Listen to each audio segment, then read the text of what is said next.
MP সাহেব নির্দেশ দিয়েছেন আজকে থেকে যাত্রীদের হয়রানি করা মালামাল আনা নেওয়ার ক্ষেত্রে কোনো ধরনের টাকা কেউ নিতে পারবে না। চাঁদপুর লঞ্চ ঘাটে ইজারার নামে যাত্রী হয়রানি ও লাঞ্ছিত করার অভিযোগের পর এবার বন্ধ করে দেয়া হয়েছে টাকা তোলা। এমপির কঠোর নির্দেশে ঘাটে টোল আদায় বন্ধ হওয়ায় স্বস্তি ফিরেছে সাধারণ যাত্রীদের মাঝে।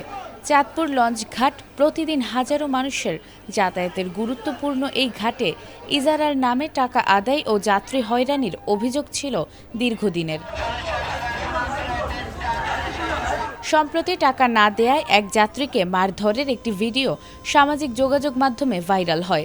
ভিডিওটি নজরে আসে চাঁদপুর ৩ আসনের সংসদ সদস্য শেখ ফরিদ আহমেদ মানিকের। ভিডিওটি দেখে তিনি প্রতিবাদ জানান এবং অভিযুক্ত যুবককে আইনের আওতায় নেয়ার নির্দেশ দেন। একই সঙ্গে যাত্রীদের নির্বিঘ্ন চলাচল নিশ্চিত করতে লঞ্চ ঘাটে টাকা তোলা বন্ধের নির্দেশ দেয়া হয়। এ নির্দেশনা বাস্তবায়নে চাঁদপুর লঞ্চ ঘাটে গিয়ে টোল আদায়কারীদের টাকা না তোলার জন্য কঠোরভাবে নিষেধ করেন চাঁদপুর জেলা যুবদলের সাংগঠনিক সম্পাদক ফয়সাল আহমেদ বাহার। এদিকে টাকা তোলা বন্ধ হওয়ায় স্বস্তি প্রকাশ করেছেন ঘাটে আসা যাত্রীরা। তাদের প্রত্যাশা, কোনো ধরনের ইজারা বা টোলের নামে যেন সাধারণ মানুষকে আর হয়রানির শিকার হতে না হয়। জনস্বার্থে নেয়া এই উদ্যোগকে স্বাগত জানিয়ে যাত্রীরা বলছেন, নিরাপদ ও হয়রানিমুক্ত পরিবেশ নিশ্চিত হলে চাঁদপুর লঞ্চ ঘাটে যাত্রী সেবার মান আরও বাড়বে। তবে এখন দেখার বিষয় টাকা তোলা বন্ধের এই নির্দেশনা কতটা স্থায়ীভাবে কার্যকর হয়। সাধারণ মানুষের প্রত্যাশা, চাঁদপুর লঞ্চ ঘাট হবে সম্পূর্ণ হয়রানিমুক্ত, সুশৃঙ্খল ও নিরাপদ।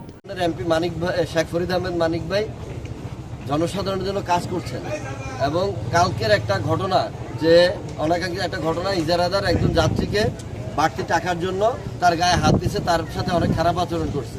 এটা জানার পরে যে ঘটনা ঘটাইছে তারে আমাদের মানিক সাহেব, এমপি সাহেব, উনি ডাইকা নিয়ে তার সাহায্য করছেন এবং নির্দেশ দিচ্ছেন যে কোনো ইজারাদারের নামে কোনো কেউ টাকা যাত্রীদের কাছ থেকে উঠাইতে পারবে না, কোনো যাত্রী হয়রানি চলবে না।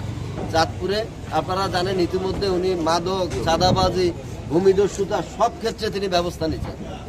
এখন এই এত কষ্ট করার পরে ২-৪ জনের এইসব কারণে চাঁদপুরের বদনাম হচ্ছে, ওনার বদনাম হচ্ছে। তো উনি নির্দেশ দিচ্ছেন, আমাদের মানিক সাহেব, এমপি সাহেব নির্দেশ দিচ্ছেন আজকে থেকে যাত্রীদের হয়রানি করা মালামাল আনা নেওয়ার ক্ষেত্রে কোনো ধরনের টাকা কেউ নিতে পারবে না।